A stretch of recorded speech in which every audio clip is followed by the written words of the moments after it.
Trey Lance. Mm-hmm. He is not with the 49ers right now because Kyle Shanahan, he told everyone to leave. He was like Willy Wonka. No one comes in, no one comes out. It's just me and the Oompa Loompas. Okay, fair enough. So Trey Lance is in Atlanta with Mohamed Sanu working out, also with Trey Lance's personal throwing coach, Quincy Avery. What do you think of what he's doing right now?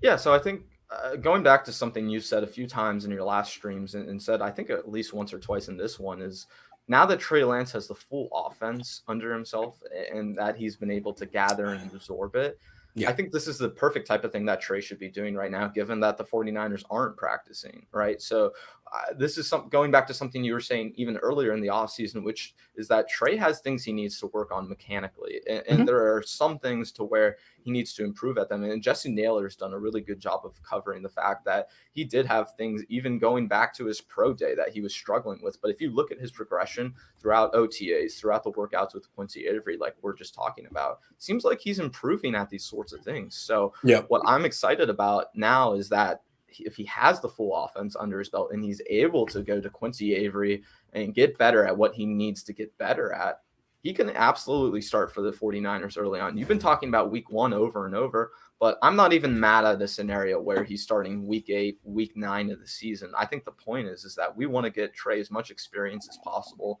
early on, but we don't want to harm him. And the thing with harming him is that if he's not ready yet and you put him in like Tua was last season, that can create a really negative impact for your quarterback. So by doing what he's doing with Quincy Avery, by working out the kinks in his game, by getting better at the things he needs to get better at, he's setting himself up for success. And that's the stuff I love to see. Like I think you harped on the Las Vegas trip a little bit, but even then, like you said, you can't say no to George. I was trying to be like give big brotherly advice. Right. I wasn't trying to come down because honestly, I would have done the same thing at 21. And I'm just saying, like, I'm 33, man. And I cover this team. I'm just trying to give you advice, but I would have done the same thing.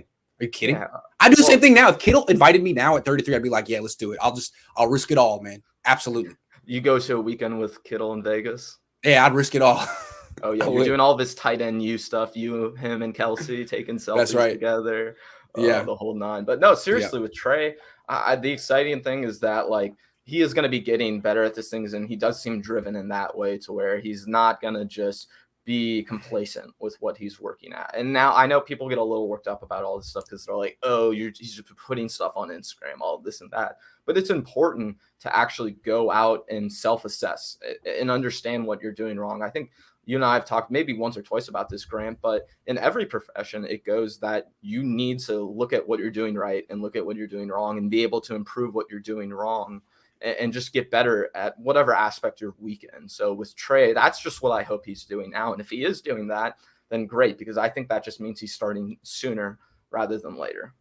Well, you started off by saying they can't play him before he's ready. So I think this is, they handled it right. They couldn't get rid of Jimmy Garoppolo on draft night. They can't get rid of him before training camp because Jimmy has a history on this team and a lot of the players believe in him and like him, even though they know he's getting phased out and that it'll be Trey's team eventually. So I think what's great about what Trey has done in the spring, what he's doing right now is he's making sure that he's in position to actually have the freaking competition when training camp starts.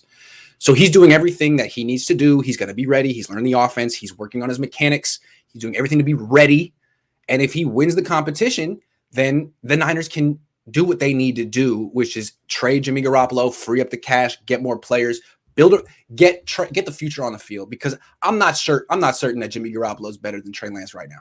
I'm not either. And that's the thing that I get back to more than anything is how much of a difference is Jimmy Garoppolo between Trey Lance? And if Trey Lance is even close to what Jimmy is in practice with 7-on-7s and 11-on-11s, and I talked about this with Rob Shue on my channel last night, they're close in practicing, like in terms of passing drills.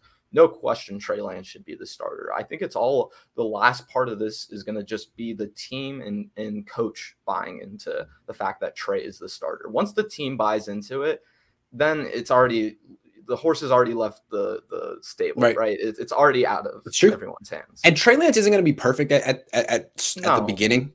He's going to be a work in progress, and he's going to miss some throws. I see him do it. He's like a young Randy Johnson, a young Nolan. He misses some throws, but all the ways that he's going to expand the offense, the run game is going to be better. He's going to be able to throw outside the numbers. He's going to be able to throw deep. He's going to be able to extend plays. All that is absent from the Niners offense right now. The Niners pass game, First of all, the quarterback doesn't help the run game. It's a run-first offense with a quarterback who doesn't help it. Yeah. Okay. Now, then when you get to the pass game, no bootleg, no pocket movement, no throws outside the numbers, no throws deep, nothing off schedule. You can, if the ball's in the quarterback's hands for more than 2.5 seconds, the Niners are screwed now. So I feel like you can live with a couple errant throws every game if it means you can stretch the field in all ways. You can extend plays. Kyle doesn't have to be perfect. Yeah, I mean he's not going to be his peak self, but I still think whatever he is now probably is more beneficial for the offense than whatever Jimmy Garoppolo is now. Well, and we've seen how prone Jimmy is to turnovers and to making mistakes. Like, how much of a difference? Someone in here really said it's his 5th year on the team and he plays like it's his first. Yep. And this is like quote unquote Jimmy's, first full off season. Like, it's just frustrating with Jimmy because I just don't understand right now how anyone can legitimately argue that they know he's better than Trey Lance at this moment. You don't. And I think if the passing is even close, this is what I harp on. If the passing is even close because of all the athleticism he creates and the electricity that he's going to add to this team, he's going to be so much better for this team and they'll win more games with him. I love how he's taking the bull by the horns. Trey, it doesn't seem like he's taking any days off. Okay, you cancel minicamp. I'm taking Mohamed Sanu and we're working out with my guy. It seems like, and it's being documented. Everyone on the Niners is kind of like hanging back like, oh, snap, he might do it. You never hear about Jimmy. It's not like, hey, Jimmy is in Chicago with Jawan Jennings. No. Well, I don't know what's going on. It's like it doesn't matter, man. Jimmy, just chill. Don't get hurt. But it's all about Trey. And you just sit back and watch with the rest of us as he gets going. It seems like this guy's getting fast forwarded and Jimmy's out of the picture. Well, and the thing I like, and we'll talk about this a little later, but with Kyle, he's specifically not putting pressure on Trey.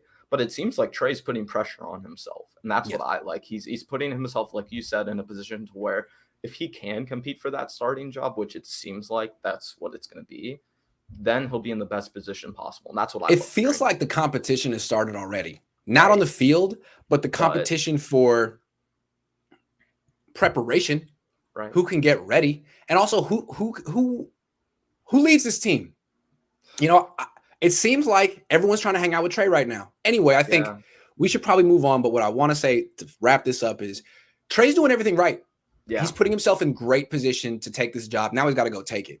He's going to have to take a job from a 29-year-old man. That's not easy, but he can do it. He can do it. Real quick, this is the second workout he's done with the 49ers guy. He did it with Brandon Ayuk earlier in the offseason. So he's definitely getting involved with all these players. He's wasting zero time. I can't say what Jimmy Garoppolo is doing. Steven Hernandez, what's up, Steven, says, if Jimmy leaves, which I highly doubt, it'll be Rosen, Lance, and anyone but Sudfeld. To be honest, I think last year Def was a fluke. Let's talk about it.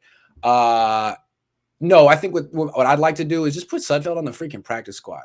Yeah. And just have two quarterbacks. Because if someone takes Sudfeld, like, oh my God, okay. So Josh Johnson's still available. Yeah, he is. Hold on. Wait, there was one more. Hold on. No, that's not it. My bad. Hold on. That's not it either. Wait a second. I'll try and help you out here. Nah, it was a $2 suck after Steven. Where you at? Oh, here we go. Prince.